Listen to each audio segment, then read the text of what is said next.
இடத்துல பயன்படுத்தி போகிறதற்காக நான் தேவாதி தேவனுக்கு என் நன்றியை தெரிவித்துக் கொள்கிறேன். சாத்தான் வந்து குற்றப்படுத்துகிற மாதிரி உனக்கு என்ன தகுதி இருக்குது ஸ்டேஜில் போய் நின்று பேசுகிறதுக்கு அப்படின்ற ஒரு உணர்வு. வசதி சிஸ்டர் கூட லாஸ்ட் டைம் செய்தி கொடுக்கும்போது சொன்னாங்க எனக்கு தகுதி இல்லைன்னு சொல்லிட்டு. அதுக்காண்டி சொல்லலை, அப்படி ஒரு உணர்வு இருந்துச்சு. அப்புறம் சாத்தானை மேற்கொண்டு நான் எங்கள் அப்பாட்ட நான் டீல் பண்ணிக்கிறேன், நீ யார் என்கிட்ட வர்றதுக்கு, ஓடு அப்படின்னு சொல்லிட்டு ப்ரிப்பேர் பண்ணுறதுக்கு வந்து ஆண்டவர் கிருபை கொடுத்தார். நம்ம தேவனுடைய பிள்ளைகள் என்னதான் தப்பு செஞ்சாலும் தகப்பனுக்கும் தாய்க்கும் நம்ம பிள்ளைகள் தான். அது மாதிரி தேவனுக்கும். அதுக்காண்டி நான் தப்பு செய்யுங்கன்னு ஊக்குவிக்கலை, சொல்கிறேன், ஒரு இதாக சொல்கிறேன். அதனால் ஆண்டவர் வந்து என்னை தகுதிப்படுத்தி இந்த இடத்துல கூட ஒரு செய்தி கொடுக்க உதவி செய்திருக்கிறார். இந்த சந்தர்ப்பத்தை கொடுத்த நம்ம பாஸ்டருக்கும் நான் நன்றி செலுத்துகிறேன். பாஸ்டர் என்னை இன்ட்ரடியூஸ் பண்ணும்போது அப்படியெல்லாம் இன்ட்ரடியூஸ் பண்ணாங்க. தேவ சமூகத்தை கம்பேர் பண்ணும்போது ஒன்றுமே கிடையாது, நான் ஒரு பிஸியும் இல்லை, ஒன்றும் கிடையாது. தேவனுடைய கிருபை தான் நாங்கள் இங்கே நிற்கிறதெல்லாம். தேவனுக்கே மகிமை உண்டாவதாக ஒரு சின்ன ஜெபம் மட்டும் பண்ணிவிட்டு ஆரம்பிப்போம். ஸ்தோத்திரம் ஆண்டவரே, நல்ல தகப்பனே, துதிக்கிறோம் ஆண்டவரே. இந்த வேளையிலும் கூட ஆண்டவரே, சிலுவை தியானத்து கூட்டத்தில் ஆண்டவரே அடியனை மறைத்து நீர் பேச வேணுமாய் ஜெபிக்கிறோம். நான் அல்ல சுவாமி, நீங்கள் வெளிப்படுங்க சுவாமி, நீங்கள் பேசுங்க ஆண்டவரே. நீங்கள் கிருபையாய் ஆண்டவரே யாருக்கு என்ன வேண்டுமோ அதை அடியன் மூலமாக நீர் பேச வேணுமாய் ஜெபிக்கிறோம். இயேசுவின் நாமத்தில் ஜெபிக்கிறோம் எங்கள் ஜீவனுள்ள நல்ல பிதாவே, ஆமேன். வாசிப்போம், மைக்கில் வாசிப்பாங்க. கலாத்தியர் 5:22-23. கலாத்தியர் 5:22-23. ஆவியின் கனியோ அன்பு, சந்தோஷம், சமாதானம், நீடிய பொறுமை, தயவு, நற்குணம், விசுவாசம், சாந்தம், இச்சையடக்கம். இப்படிப்பட்டவைகளுக்கு விரோதமான பிரமாணம் ஒன்றுமில்லை. ஆமேன், ஆமேன், ஆமேன். ஆவியின் கனியை பற்றி பேச போகிறேன். ஆவியின் கனியோ அன்பு, சந்தோஷம், சமாதானம், நீடிய பொறுமை, தயவு, நற்குணம், விசுவாசம், சாந்தம், இச்சையடக்கம். இப்படிப்பட்டவைகளுக்கு விரோதமான பிரமாணம் ஒன்றும் இல்லை. ஸோ இதில் வந்து நிறைய பண்புகள் வந்து சொல்லப்பட்டிருக்கு. ஆவியின் கனின்னு சொல்லிட்டு இதில் நிறைய குணாதிசயங்கள் சொல்லப்பட்டாலும், 9 குணாதிசயங்கள் சொல்லப்பட்டாலும், அது ஆவியின் கனியோ அப்படின்னு சொல்லிட்டு ஒருமை, அது வந்து ஒரு சிங்குலர். அது வந்து பல பண்புகள் வந்து ப்ளூரலாக இருக்கலாம், அதாவது பன்மையாக இருக்கலாம். இருந்தாலும் அதில் ஏதாவது ஒரு பண்பு எனக்கு இருந்தால் போதும் அப்படின்றது இல்லை, ஏதோ ஒரு கனி எனக்கு இருந்தால் போதும் அப்படின்றது இல்லை. அந்த 9 கனியும் உள்ள, அந்த 9 சுவையும் 9 குணாதிசயங்களும் உள்ளடங்கியது தான் அந்த ஒரு கனி. ஆவியின் கனின்றது அந்த 9 குணாதிசயங்கள் உள்ளடங்கியது தான் வந்து அந்த கனி. அது வந்து ஒரு சிங்குலர் தான், ப்ளூரலாக இருந்தாலும். ஆவியின் கனிகளோன்னு இல்லை, ஆவியின் கனியோ அப்படின்னு சொல்லி தான் இருக்குது. ஸோ கனின்னு பார்த்தீங்கன்னா நிறைய பேர் கிராமத்துலேருந்து வந்திருக்கிறீங்க. ஏமா அந்த கனியெல்லாம் கொடுக்குது. கனின்னா பழம். பழத்தை வந்து அந்த செடியே சாப்பிடுமா? சாப்பிடுமா? சாப்பிடாது. எந்த மரம் கனி கொடுக்குதோ அதே சாப்பிடுமா? சாப்பிடாது. கரெக்டாக? ஒரு பழம் வந்து மாம்பழம் வந்து, மாமரம் வந்து மாம்பழம் கொடுக்குதுன்னா ஓகே, எனக்கு வந்து இன்றைக்கி உங்கள் தண்ணி ஊற்றலை, எனக்கு சூரிய ஒளி பத்தலை அப்படின்னு சொல்லிட்டு நானே அந்த பழத்தை எடுத்து சாப்பிட்டுக்குமா? சாப்பிட்டுக்காது. அது வந்து கனி கொடுக்கும். அப்போ கனின்றது என்னன்னு பார்த்தீங்கன்னா, மற்றவர்களுக்கு நம்ம எப்படி பிரயோஜனமாக இருக்கிறோம் அதுதான் கனி. நம்ம மற்றவர்களுக்கு எப்படி கனி வந்து மற்றவங்களுக்கு பிரயோஜனமாக இருக்கிறோம், நம்மளும் மற்றவர்களுக்கு பிரயோஜனமாக இருக்கணும். மற்றவர்களுக்கு ஆசீர்வாதமாக நம்ம இருக்கணும். நம்ம வந்து ஆசீர்வாதத்தை விரும்புகிறோம், ஆண்டவர் நம்மளை ஆசீர்வதிக்கணும்னு விரும்புகிறோம். நம்ம ஆசீர்வாதத்துக்காண்டி ஜெபம் பண்ணும்போது எப்படி ஜெபம் பண்ணணும்னா, ஆண்டவரே நான் ஜெபம் பண்ணுவது உண்டு, ஆண்டவரே பிறருக்கு என்னை ஆசீர்வாதமாக வைங்க, என்னை ஆசீர்வதிங்க, அதன் மூலமாக வந்து பிறருக்கு ஆசீர்வாதமாக வைங்க அப்படின்னு. ஸோ அந்த கனின்றது எப்படி அப்படின்னா, அது பிறருக்கு பிரயோஜனமாக இருக்கும், பிறருக்கு ஆசீர்வாதமாக இருக்கும். அப்படிப்பட்டது தான் கனி. ஸோ ஆவியின் கனி உடையவர்களாக நம்ம இருக்கும்போது நம்ம பிறருக்கு பிரயோஜனமாக இருக்கணும், பிறருக்கு பயன்படுகிறவர்களாக இருக்கணும், பிறருக்கு ஆசீர்வாதம் உடையவர்களாய் இருக்க வேண்டும். அது போக பார்த்தீங்கன்னா நம்ம மட்டும் இல்லை, நம்ம சபையும் கனி கொடுக்குற சபையாக இருக்கணும். சபையோ நாமோ நம்ம அனைவரும் கிறிஸ்தவர்களோ கனி கொடுக்குறவர்களாக இருக்க வேண்டும். ஸோ இதை டாப்பிக்கை இது பண்ணும்போது இந்த லைனுக்குள்ளே போகும்போது தான் கனி கொடுக்கணும், சபையும் கனி கொடுக்கணும்னு சொல்லும்போது நம்ம சபை கனி கொடுக்குதா அப்படின்னும் போது திடீர்னு எனக்கு ஒரு ஃப்ளாஷாக ஒரு ஸ்பார்க் மாதிரி ஒரு இது வந்துச்சு. என்னென்னு பார்த்தீங்கன்னா, போன வாரம் தான் நம்ம சபையில் வந்து மன்றாட்டு குறிப்பு வந்து எழுதுறது உண்டு. கரெக்டுங்களா? மன்றாட்டு குறிப்பு எழுதி பாஸ்டர் வந்து அந்த இது பண்ணி எல்லாரும் அதுக்காண்டி ப்ரேயர் பண்ணுறாங்க. ஸோ போன வாரம் நான் பாஸ்டர்மாட்ட கொஞ்சம் குறிப்பெல்லாம் எழுதி கொடுக்கணும் பாஸ்டர்மா அப்படின்னு சொன்னப்போ அவங்க கூட சொன்னாங்க, பாக்கியராஜ் இப்போ கூகுளில் பாஸ்டர்மெல்லாம் சூப்பர் ஃபாஸ்ட் ஆகிட்டாங்க, கூகுளில் நீ வாசிச்சாலே அப்படியே ரெக்கார்ட் ஆயிரும், அது மாதிரி கீபோர்டு அப்படி வாசிக்கிறது சரியாக உழுகலன்னு வச்சுக்கோங்க, அந்த கையை வச்சு அப்படியே ஸ்க்ரீனில் எழுதிட்டேன்னா அது அப்படியே கரெக்டாக டைப் ஆகிரும், மேலே எழுதினாலும் பிரச்சனை இல்லை அப்படின்ட்டு. பரவாயில்லையே பாஸ்டர்மா டெக்னாலஜியை பற்றி நம்மளுக்கு கிளாஸ் எடுக்கிறாங்களே அப்படின்னு நினச்சேன். சசிகலா சிஸ்டருக்கு தான் நம்ம வந்து அனுப்புகிறோம், சாரா சிஸ்டருக்கு தான் அனுப்புகிறோம் அப்படின்னு சொல்லிட்டு இருந்தாங்க. இது இந்த டாபிக் எதுக்கு சொல்ல வரேன்னா, நம்ம சபை கனி கொடுக்குன்னு சொன்னேன்ல, அப்போ நான் சொன்னேன் சிலவங்களுக்காண்டி ஜெபம் பண்ணணும் பாஸ்டர்மா, சில உங்களுக்கு திருமணமாக வேண்டியது இருக்குது, நோயினால் சிலவங்க பாதிக்கப்பட்டிருக்கிறாங்க, அதுக்கப்புறம் பார்த்தீங்கன்னா படிப்பு காரியங்கள் இருக்குது, என் பிள்ளைங்களில் மற்ற இதுக்காக ஜெபம் பண்ணணும் பாஸ்டர்மா, நம்ம சபையை சார்ந்தது இல்லாத ஜெப குறிப்பு அப்படின்னு சொன்னோன்னே பாஸ்டர்மா சொன்ன வார்த்தை என்னன்னு சொல்லி பார்த்தீங்க அப்படின்னு சொன்னால், பாக்கியராஜ் இந்த மன்றாட்டு குறிப்பில் 75% நம்ம சபையை சாராதவங்க ஜெப குறிப்பு தான் இருக்குது அப்படின்ற ஒரு வார்த்தையை சொன்னாங்க. நம்ம என்ன பண்ணுறோம்? கனி கொடுக்குறோம். கனின்றது என்ன? மற்றவங்களுக்கு பிரயோஜனமாக இருக்கணும், சுயநலமாக இருக்கக்கூடாது, பொது நலமாக இருக்கணும். கரெக்டாக இல்லையா? அப்போ நம்ம சபை எப்படின்னா, சபை விசுவாசிகளுக்கு மட்டும் இருந்தால் என்ன சுயநலம்? அப்போ நம்ம எல்லாருக்காண்டியும் ஜெபம் பண்ணுறோம். அந்த மன்றாட்டு குறிப்பு ப்ரேயர்ன்றது எல்லாத்துக்காண்டி ஜெபம் பண்ணிக்கோங்கன்னு சொல்கிறது வேற.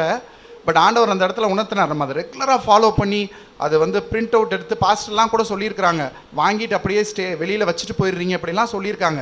சரி, இது என்ன பிரயோஜனம் இருக்கா? நம்ம பேசாமல் வாட்ஸ்அப்பில் கூட அனுப்பி விட்டுருவோமே, யார் யார் ஜெபிக்கிறாங்களோ ஒரு குரூப் ஃபார்ம் பண்ணி அப்படின்னு இல்லாமல் அதை வந்து சிரத்தை எடுத்து ரெகுலராக டைப் அடித்து பேரெலாம் வாங்கி கலெக்ட் பண்ணி சபைக்கு கொடுக்குறாங்க. அந்த சபையில் நம்ம மற்றவங்களுக்காண்டி ஜெபிக்கிறோம். ஸோ நம்ம வந்து கனி கொடுக்குற சபையாக இருக்கிறோம் அப்படின்றத ஆண்டவர் வந்து எனக்கு உணர்த்தினார்.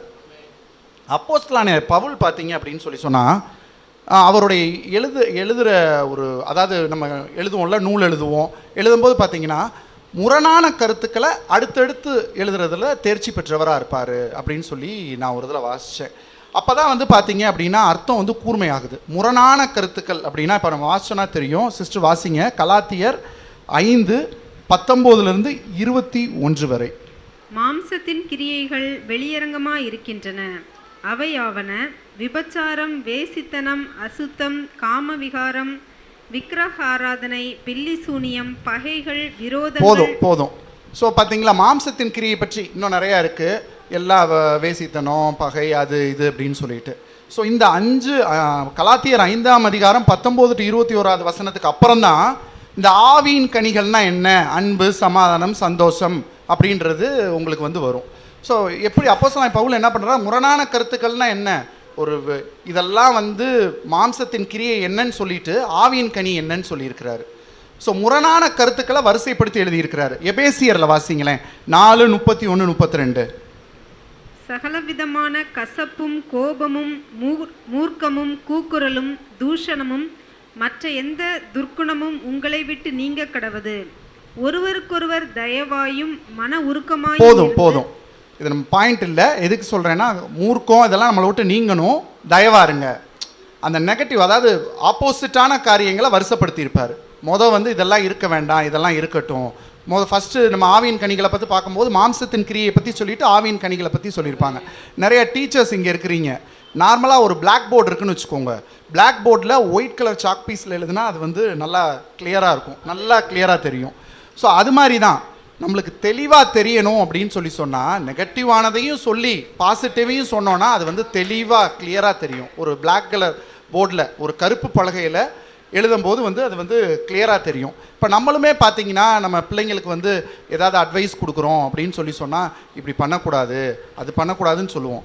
இப்போ நீ தீய தொற்றாதடா அப்படின்னா, தீய தொற்றாத அப்படின்னு சொல்கிறதோட நிறுத்தாமல், அது உனக்கு சுடும், நீ சுடாமல் இருக்கணும்னா பண்ணக்கூடாது, நீ இந்த காரியத்துக்குள்ளே போகாத, போனேன்னா இப்படி பிரச்சனை வரும், இப்படி இல்லைன்னா ஆசீர்வாதமாக இருக்கணும். நெகட்டிவாக நான் பேச சொல்லலை, அந்த மறைமுகமான அந்த அப்போ தான் வந்து அது வந்து கூர்மையான கருத்துக்களை உங்களை போய் சேரும். நீ இதெல்லாம் பண்ணனா இதெல்லாம் ஆகும், அதனால் ஆண்டவர் உனக்கு உதவி செய்வார், இப்படியெல்லாம் இருக்காத அப்படின்ற அட்வைஸ் சொல்லணும். அப்போஸ்தலனாகிய பவுல் வந்து எபேசியர்லேயும் அப்படி எழுதியிருக்கிறாரு. இது வந்து ஒரு வகையான எழுத்து முறையாம். எழுதும்போது நான் என்ன சொல்கிறது, நேர்மறையான கருத்துக்களை எழுதுறது, அடுத்து பாசிட்டிவானதை எழுதுறது. அப்போ அந்த விளக்கம் வந்து தெளிவாக புரிகிறதுக்காண்டி அப்படி வந்து எழுதுவாங்களாம். இப்போ கிராமத்திலலாம் சொல்லுவீங்கல்ல, இதை பண்ணாத, குளிக்கல விழுந்தனா நீ பாட்டில் காலையில் உடஞ்சி கிடப்ப, ஒழுங்கா நீ பாட்டில் நடந்து போ, பத்திரமா போ அப்படின்னு சொல்லுவீங்கல்ல, கரெக்டாக? ஏன் குளிக்கல விழுந்தனா உடஞ்சி கிடப்ப, அதனால் நேராக போயா, இன்னும் நீ குடும்பத்தை பார்க்கணும் அப்படின்னு சொல்லுவோம்ல. அது மாதிரி அவர் எழுதுறது அப்படி எழுதியிருக்கிறாரு. அடுத்து வாசிப்போம் மத்தேயு 7:17-20 வரைக்கும். மத்தேயு 7:17-20 வரைக்கும். அப்படியே நல்ல மரமெல்லாம் நல்ல கனிகளை கொடுக்கும், கெட்ட மரமோ கெட்ட கனிகளை கொடுக்கும். நல்ல மரம் கெட்ட கனிகளை கொடுக்க மாட்டாது, கெட்ட மரம் நல்ல கனிகளை கொடுக்க மாட்டாது. நல்ல கனி கொடாத மரமெல்லாம் வெட்டுண்டு அக்கினியிலே போடப்படும். ஆதலால் அவர்களுடைய கனிகளினாலே அவர்களை அறிவீர்கள்.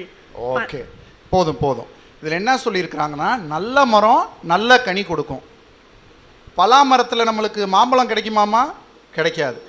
பாவக்காய் வந்து ஏதாவது பீன்ஸ் செடியில் கிடைக்குமா? கிடைக்காது. ஸோ நல்ல மரம் அப்படின்னா அது வந்து நல்ல கனி கொடுக்கும். கெட்ட மரம் அப்படின்றது கெட்ட கனி கொடுக்கும். கனிகளால் தான் அவங்கள வந்து அறிவாங்க. இப்போ உங்களுக்குள்ளே எப்படி குணம் இருக்குது அப்படின்றத உங்கள் கனிகள், நீங்கள் எப்படி இருக்கிறீங்க அப்படின்றது கனிகளால் தான் அறியப்படுவாங்க. நார்மலாக சொல்லுவாங்கல்ல, பெண்களுக்கு எதிராக பேசலை, தாயை போல பிள்ளை நூலை போல சேலைன்னு சொல்லுவாங்க. கேள்விப்பட்டிருப்பீங்களா? இப்படி தாய் எப்படி இருக்கோ அப்படி தானே இருக்கும். பாசிட்டிவாகவும் எடுத்துக்கலாம், நெகட்டிவாகவும் எடுத்துக்கலாம். எல்லா காரியங்களுக்கும் அதை சொல்லுவோம். நானே கூட சொல்கிறேன், நானே கூட வீட்டில் சொல்லும்போது ஏதாவது பிள்ளைங்க ஏதாவது பண்ணுதுன்னா, தாயை போல பிள்ளை உடனே மாதிரி தான் இருக்குது அப்படின்னு சொல்லுவேன். இப்போ என் வீட்டுக்காரம்மா சொல்லும், பாசிட்டிவானதுக்கெலாம் உங்களை எடுத்துக்கிறீங்க, நெகட்டிவ்க்கெலாம் என்னையே சொல்கிறீங்க அப்படின்னு சொல்லும். அதுக்காண்டி சொல்லலை. ஸோ ஒரு புரியுறதுக்காண்டி சொல்கிறேன். நல்ல மரம் வந்து நல்ல கனி கொடுக்கும், கெட்ட மரம் வந்து கெட்ட கனி கொடுக்கும். கனியினால தான் வந்து நம்ம வந்து அறியப்படுகிறவர்களாக இருக்கிறோம் அப்படின்றது அதுக்கு ஒரு சின்ன ஒரு நடந்த நிகழ்வை சொன்னால் அதாக இருக்கும். பிரபல ஓவியர் ஒருத்தர் இருந்தார், அவர் பேர் பால் அப்படின்னு சொல்லிட்டு. அவர் வந்து ஐரோப்பா தேசத்தில் வந்து சுற்றுப்பயணம் மேற்கொண்டார். மேற்கொள்ளும்போது பார்த்தீங்க அப்படின்னு சொன்னால் கண்ட்ரீஸை கிராஸ் பண்ணி போகும்போது, அதாவது அவர் ஐரோப்பா தேசத்துலேருந்து இன்னொரு தேசத்துக்கு போகும்போது, ஃப்ளைட்லலாம் இல்லைன்னு வச்சுக்கோங்களேன், ரோடு வழியாக போகிறாரு அப்படின்னா அப்போ பாஸ்போர்ட்லாம் எடுத்துகிட்டு போகணும். சில கண்ட்ரிஸ் அப்படி அலோவ் பண்ணுவாங்க. சில நாடுகள் வந்து ஒரு நாட்டிலேருந்து இன்னொரு நாட்டுக்கு ரோடு பிரயாணமாக போகிறதுக்கு பட் பாஸ்போர்ட்லாம் நம்ம வச்சுக்கணும் கையில். அவர் என்ன பண்ணிட்டாரு, பாஸ்போர்ட்டு எல்லா டாக்குமெண்ட்ஸையும் வந்து வச்சுட்டு போயிட்டார், மறந்தாப்பில் வச்சுட்டு போயிட்டார். அவர் போனோன்னு, ஐயோ இந்த நாட்டுக்குள்ளே போகிறோம், அங்கே அதிகாரிகள்லாம் இருக்காங்க, எப்படி நம்மளை வந்து சோதனை பண்ணாங்கன்னா நம்ம மாட்டிக்குவோமே, சிறந்த தண்டனை கூட கொடுத்துருவாங்களே, என்ன பண்ணுறது அப்படின்னு சொல்லிட்டு ரொம்ப வருத்தப்பட்டுட்டு இருந்தார். பட்டு அந்த அதிகாரிகிட்ட வந்து சொல்கிறாரு, நான் வந்து பிரபல ஓவியர்னு சொல்ல, நல்லா வரைவேங்க, ஓவியருங்க, அவசரத்தில் வந்துட்டேன் அப்படி இப்படின்னு சொல்கிறாரு. சொன்னோடனே அந்த அதிகாரி என்ன பண்ணுறாரு, நீ தான் பெரிய ஓவியன்னு சொல்கிறியே அப்படின்னு சொல்லிட்டு ஒரு பேப்பரையும் பென்சிலையும் அவர் கையில் கொடுத்து, இங்கே இருக்கிறவங்களெல்லாம் இங்கே என்ன அப்படியே இதை தத்ரூபமாக வர பார்ப்போம் அப்படின்னு சொல்கிறார். அப்படி சொன்னோன்னே என்ன பண்ணிடுறாரு அப்படின்னு சொன்னால், அந்த ஓவியர் சக் சக் சக் சக்குன்னு, அவர் தான் பிரபலமான ஓவியர், நல்ல ஸ்கில்லானவராச்சே, சக்கு சக்கு சக்கு சக்குன்னு வரைஞ்சிடுறாரு. வரைஞ்சோன்னே என்ன ஆயிடுச்சு அப்படின்னு சொன்னால், அவர் அந்த அதிகாரி ஆச்சரியப்பட்டுட்டு, உண்மையிலே நீ பிரபலமான ஓவியன் தான் அப்படி, இது உண்மையாக நடந்தது. ஓவியர் பால் அப்படின்றத மேபி நீங்கள் கூகுளெலாம் சர்ச் பண்ணி பார்த்தீங்கன்னா தெரியும். அப்படின்னு சொல்லிட்டு அவர் என்ன பண்ணுறாரு, அந்த அதிகாரி பாஸ்போர்ட் இதெல்லாம் இல்லாமல் வந்து அவரை விட்டுறாரு. எதனால? அவர் ஓவியர்னு சொல்கிறாரு. எதனால அப்படின்னா, அந்த ஆர்டிஸ்ட் பால்ன்றவர் தன்னுடைய ஓவியத்தால் அடையாளப்படுத்தப்பட்டார். அவருடைய ஓவியம் வந்து அவர் அடையாளப்படுத்துச்சு. எப்படி நல்ல கனி கொடுக்குற, நல்ல மரம் நல்ல கனி கொடுக்குமோ, அப்போ வந்து இந்த ஓவியத்தால் வந்து அவர் அடையாளப்படுத்தப்பட்டார். இவர் வந்து நல்லா அது மாதிரி பார்த்தீங்க அப்படின்னு சொன்னால், நல்ல விசுவாசி அப்படின்னா விசுவாசத்தில் நம்ம வந்து ஸ்ட்ராங்காக இருக்கிறவர்களாக இருக்கணும். அது போக பார்த்தீங்கன்னா, நல்ல கிறிஸ்தவன்னா கிறிஸ்துவ பிரதிபலிக்கிறவங்களா இருக்கணும். எப்படி சொல்கிறேன், நல்ல கனி கொடுக்கணும், நல்ல மரங்கள்னு சொல்கிற மாதிரி, நல்ல விசுவாசினா விசுவாசத்தில் ஸ்ட்ராங்காக இருக்கணும். ஒருத்தவங்க எனக்கு தெரிஞ்ச ஒரு சகோதரி, கொஞ்சம் கதையெல்லாம் சேர்த்து சொன்னால் தான் எல்லாம் கவனிப்பீங்க. அதனால தான் நான் எப்போயுமே என்னுடைய பாணி பார்த்தீங்கன்னா கொஞ்சம் கதை எல்லாம் சொல்கிறது. ஒரு தெரிஞ்ச சகோதரி ஒருத்தவங்க, வேணி ஆண்டிக்கும் உங்களுக்கு தெரியும், அவங்க ஒரு அக்கா, எனக்கு தெரிஞ்ச அக்கா, எங்கள் அம்மா கூட ஒர்க் பண்ணவங்களோட பொண்ணு. ஸோ அவங்க பார்த்தீங்கன்னா அவங்களுக்கு வந்து ஒரு பொண்ணு, அவங்களுக்கு பொண்ணு, அந்த அக்காவுக்கு ஒரு பொண்ணு காலேஜ் படிச்சுட்ருக்கா. காலேஜ் படிக்கும்போது பார்த்தீங்கன்னா என்ன நோயினே தெரியல, ஒரு பயங்கரமான ஒரு நோய் அவளை தாக்குது, ரொம்ப முடியல, அதுக்கு என்னன்னு கண்டுபிடிக்க முடியல, ஒரு கிட்னி பாதிப்படையுது, முகம் வீங்குது, நிறையா ட்ரீட்மெண்ட் போகிறாங்க, ஒன்றும் பண்ண முடியல. இப்படியான சூழ்நிலை. நாங்கள் அவங்ககிட்ட பேசலை, அந்த ஆன்ட்டிகிட்ட பேசும்போது அவங்க எல்லாம் சொல்லிகிட்டே இருப்பாங்க, நம்ம ப்ரேயரில் வச்சுட்ருப்போம், ஜெப குறிப்புலையும் கொடுத்துருக்கோம், நாங்களும் ப்ரேயர் பண்ணுவோம். அப்படின்றப்ப பார்த்தீங்கன்னா இப்போ கூட ரீசெண்டாக அவங்க வந்து வெள்ளூர் சிஎம்சிக்கு போய் இது பண்ணி ட்ரீட்மெண்ட்லாம் பண்ணிட்டு வந்தாங்க.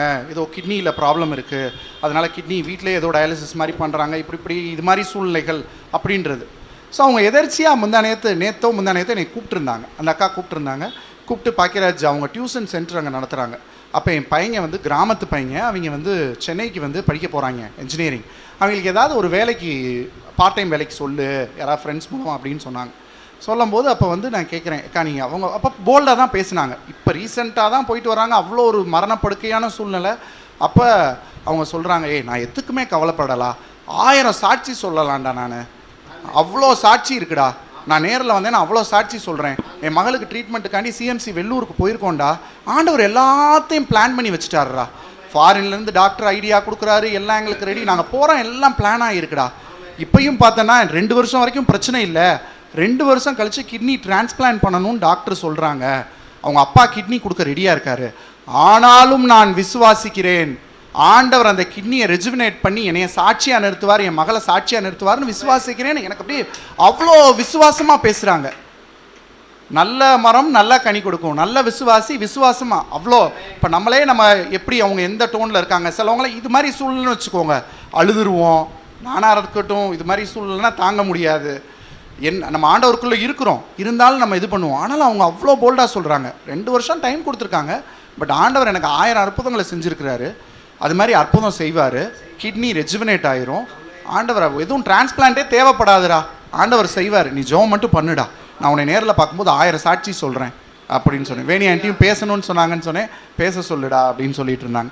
எதுக்கு இதை சொல்கிறேன்னா, என்ன சூழ்நிலை வாழ்க்கையில் இருந்தாலும் நம்ம விசுவாசம் உள்ளவர்களாக இருக்கணும், தேவனை நம்பணும், ஆண்டவர் எல்லாம் செய்வார், கைவிடவே மாட்டார் அப்படின்னு நம்ம விசுவாசமாக இருக்கணும். நல்ல விசுவாசி விசுவாசத்தின் அடையாளம். அந்த ஓவியர் வந்து அவருடைய செயல் மூலமாக என்ன, அவர் வந்து அவருடைய செய்கையின் அடையாளமாக இருந்தார். அதுபோல் நல்ல கிறிஸ்துவன் கிறிஸ்துவ பிரதிபலிக்கவனா இருக்கணும். நம் கிரியைகள் தான் பார்த்தீங்க அப்படின்னு சொன்னால் நம்மளை வந்து அடையாளப்படுத்தும். வேதத்தில் கூட நம்ம சில காரியங்களை நம்ம பார்த்துருக்குறோம். சகேயுன்ற மனிதனை பற்றி பார்த்துருக்குறோம். அவன் வந்து மனம் திரும்பினான்.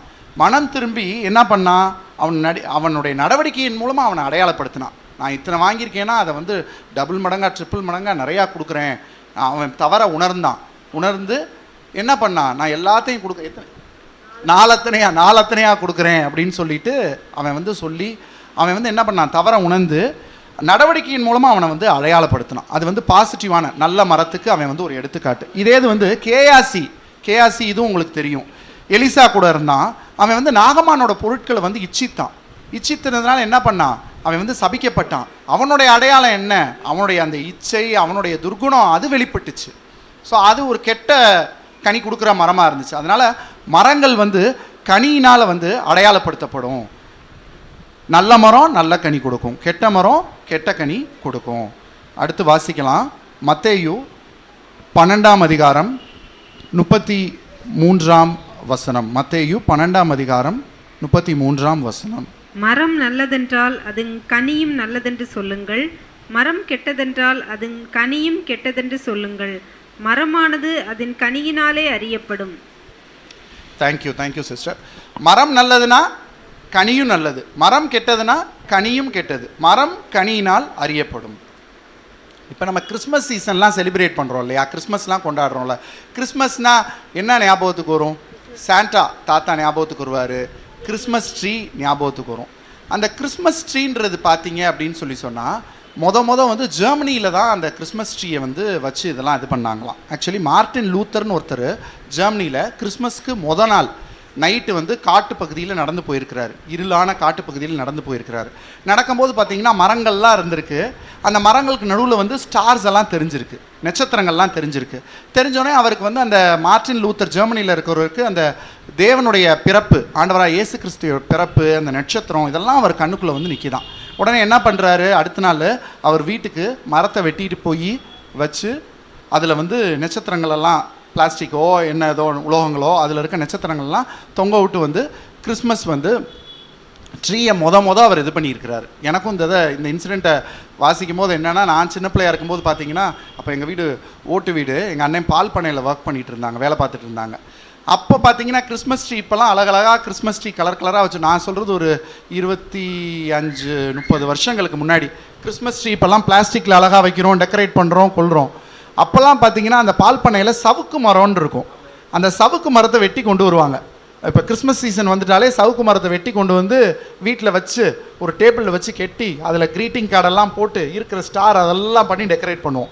ஸோ அந்த கிறிஸ்மஸ் மரம்ன்றது ஜெர்மனியில் முத பண்ணியிருக்கிறாரு, அந்த மார்ட்டின் லூத்தர்ன்றவர் பண்ணியிருக்கிறாரு. அதுக்கப்புறம் ஜெர்மனியில் இருக்க மக்கள்லாம் என்ன பண்ணியிருக்காங்கன்னா, அந்த கிறிஸ்மஸ் ட்ரீயில் ஆப்பிள்லாம் வந்து ஆப்பிள்லாம் தொங்க போட்டு அப்படியே கனி கொடுக்குற மாதிரி இது பண்ணியிருக்கிறாங்க. இதுலேருந்து என்ன தெரியுது அப்படின்னு சொல்லி சொன்னால், அவங்க வந்து அழகுபடுத்தியிருக்கிறாங்க. அந்த கிறிஸ்மஸ் மரத்தை அவர் ஸ்டார்ஸ் மூலமாக அழகுபடுத்தினார். அந்த ஜெர்மனி மக்கள் வந்து பழங்கள் இதெல்லாம் வச்சு அழகுபடுத்தியிருக்கிறாங்க. ஆண்டவராகிய இயேசு கிறிஸ்துவும் நம்மளை அலங்கரிக்கணும்னு நினைக்கிறாரு. எப்படி அலங்கரிக்கணும்னு நினைக்கிறாரு அப்படின்னு சொல்லி பார்த்தீங்க அப்படின்னு சொல்லி சொன்னால், நல்ல கனி கொடுக்குறவர்களாக நம்ம இருக்கணும், அந்த கனிகள் மூலமாக நம்மளை அலங்கரிக்கணும் அப்படின்னு சொல்லி நினைக்கிறாரு. நம்ம வாழ்க்கை வந்து ஒரு மரம் மாதிரி, அது ஆவியின் கனிகளாக நம்ம அலங்கரிக்கணும் அப்படின்னு ஆண்டவராகிய இயேசு கிறிஸ்து வந்து நினைக்கிறாரு. அதனால் நாமும் அதுக்கு இடம் கொடுக்கணும். ஆவியின் கனிகளால் நம்ம வாழ்க்கை அலங்கரிக்கப்படணும் அப்படின்றதுக்கு நாமும் இடம் கொடுக்கணும். அடுத்தது பார்த்திங்கன்னா வாசிக்கலாம், மத்தேயு 3ஆம் அதிகாரம் 10ஆம் வசனம். மத்தேயு 3ஆம் அதிகாரம் 10ஆம் வசனம். இப்பொழுதே கோடாரியானது மரங்களின் வேரருகே வைத்திருக்கிறது. ஆகையால் நல்ல கனி கொடாத மரமெல்லாம் வெட்டுண்டு அக்கினியிலே போடப்படும். நல்ல கனி கொடாத மரம்லாம் வெட்டுண்டு அக்கினியிலே போடப்படும். கோடாரியானது பாஸ்ட் இன்னைக்கு ப்ரேயர் பண்ணும்போது கூட ஸ்டார்ட் பண்ணும்போது அதை சொல்லி தான் ஸ்டார்ட் பண்ணாங்க. அது கன்ஃபர்மேஷன் மாதிரி இருந்துச்சு. ஆண்டவர் அது மாதிரி டேவிடும் பாட்டு பாடுறது மூலமாக அவ்வளோ அருமையாக ஒரு அந்த ஆராதனை வந்து பிரசன்னமாக இருந்துச்சு. தேவனுக்கே மகிமை உண்டாவதாக. ஸோ நல்ல கனி கொடாத மரம்லாம் வெட்டுண்டு அக்கினியிலே போடப்படும். நம்மளுக்கு எல்லாத்துக்கும் தெரியும், ஏசப்பா கூட பார்த்தீங்கன்னா ஒரு அத்தி மரத்திட்ட அது கனி கொடுக்கலன்னு சொல்லி அதை சபிக்கிறாரு. உடனே அந்த அத்தி மரம் வந்து பட்டு போயிடுச்சு. சரி, ஓகே, நம்ம என்ன பார்த்துருக்குறோம் அப்படின்னு சொல்லி சொன்னால், ஆவியின் கனி வந்து எப்படி நம்ம மற்றவங்களுக்கு பிரயோஜனமாக இருக்கணும், மற்றவங்களுக்கு ஆசீர்வாதமாக இருக்கணும் அப்படின்றத நம்ம பார்த்தோம். அதுக்கப்புறம் பார்த்தீங்கன்னா கனிகளால் நம்ம அறியப்படுவீங்க. நம்ம கனியால் தான் நம்ம அறியப்படுவோம். நம்மளை அடையாளப்படுத்துறதும் நம்ம கனி தான் நம்மளை அடையாளப்படுத்தும். எப்படி ஒரு ஓவியர் அவர் ஓவியம் அடையாளப்படுத்துதோ, எப்படி ஒரு விசுவாசி அவருடைய விசுவாசம் அடையாளப்படுத்துதோ, நம்ம கனியின் மூலமாக நம்ம வந்து அடையாளப்படுத்தணும். சரி, நல்ல கனி கொடுக்கணும் அப்படின்னா என்ன பண்ணணும்? நல்ல கனி கொடுக்கறதுக்கு என்ன பண்ணணும்? நல்ல கனி கொடுக்கறதுக்கு நம்ம ஆண்டவராகிய இயேசு கிறிஸ்துவுக்குள்ளே நிலைத்திருக்க வேண்டும். நல்ல கனி கொடுக்கறதுக்கு நம்ம ஆண்டவராகிய இயேசு கிறிஸ்துவுக்குள் நிலைத்திருக்க வேண்டும். வாசிக்கலாம், யோவான் 15ஆம் அதிகாரம். எல்லாரும் அந்த யோவான் 15ஆம் அதிகாரத்தை கூட திருப்பிக்கோங்க. வசனங்கள் 1 முதல் 6 வரை. நான் மெய்யான திராட்சை செடி. கொஞ்சம் நிறுத்தி வாசிங்க. நிறுத்தி தான் வாசிக்கிறீங்க, இந்த இது நல்லா புரியணுன்றதுக்காண்டி. நான் மெய்யான திராட்சை செடி, என் பிதா திராட்சை தோட்டக்காரர். என்னில் கனி கொடாதிருக்கிற. பாருங்க, நான் மெய்யான திராட்சை செடி. ஏசப்பா சொல்றாரு, ஏசப்பா மெய்யான திராட்சை செடியாம். என் பிதா திராட்சை தோட்டத்துக்காரர். ஆண்டவர் தேவன் வந்து திராட்சை தோட்டத்துக்காரரு. அதுல வந்து ஏசப்பா வந்து திராட்சை செடியா இருக்கிறாரு. வாசிங்க சிஸ்டர். என்னில் கனி கொடாதிருக்கிற கொடி எதுவோ அதை அவர் அறுத்து போடுகிறார். கனி கொடுக்கிற கொடி எதுவோ அது அதிக கனிகளை கொடுக்கும்படி அதை சுத்தம் பண்ணுகிறார். பாருங்க, கனி கொடாத கொடி எதுவோ அதை யார் அறுத்து போடுறாரு? இது ஏசப்பா பேசுறாரு. என்னுடைய பைபிளில் ஆண்டவர் இயேசு பேசுறதெல்லாம் சில பைபிள், பெரிய பைபிளில் ரெட்டில் அப்படியே இருக்கும், பிரிண்ட் ஆகிருக்கும். கனி கொடாத மரத்தை தேவன் வந்து அறுத்து போடுகிறாராம். கனி கொடுக்குற மரத்தை என்ன பண்ணுறாரு, கொடியை என்ன பண்ணுறாரு அப்படின்னா அதை க்ளீன் பண்ணுறாரு, அதுக்கு சப்போர்ட் பண்ணுறாரு, அதுக்கு கைட் பண்ணுறாரு. ஒரு பையன் ரொம்ப ஆர்வத்தோடு ஒரு வேலை பார்க்குறான்னு வச்சுக்கோங்களேன், முன்னேறணும்னு ரொம்ப ஆர்வத்தோடு இருக்கானா அவனை கைட் பண்ணுவாங்களே, நீ இதெல்லாம் பண்ணுடா, இப்படிலாம் பண்ணுடா, பரவாயில்ல, வேலையை கரெக்டாக செய்கிற பையன். அது மாதிரி நல்ல கனி கொடுக்குற மரத்துக்கு என்ன பண்ணுறாரு அப்படின்னு சொல்லி சொன்னால், ஆண்டவர் வந்து அதை க்ளீன் பண்ணி, அவனை க்ளீன் பண்ணி, அவனையோ அவளையோ க்ளீன் பண்ணி இன்னும் நல்லா கனி கொடுக்கட்டும். கனி கொடுக்காத கொடி எதுவோ அது அதிக கனிகளை கொடுக்கும்படி அதை சுத்தம் பண்ணுகிறாராம். அடுத்து வாசிங்க. நான் உங்களுக்கு சொன்ன உபதேசத்தினாலே நீங்கள் இப்பொழுதே சுத்தமாய் இருக்கிறீர்கள். என்னில் நிலைத்திருங்கள், நானும் உங்களில் நிலைத்திருப்பேன். கொடியானது திராட்சை செடியில் நிலைத்திராவிட்டால் அது தானாய் கனி கொடுக்க மாட்டாதது போல. போதும். என்ன சொல்றாரு?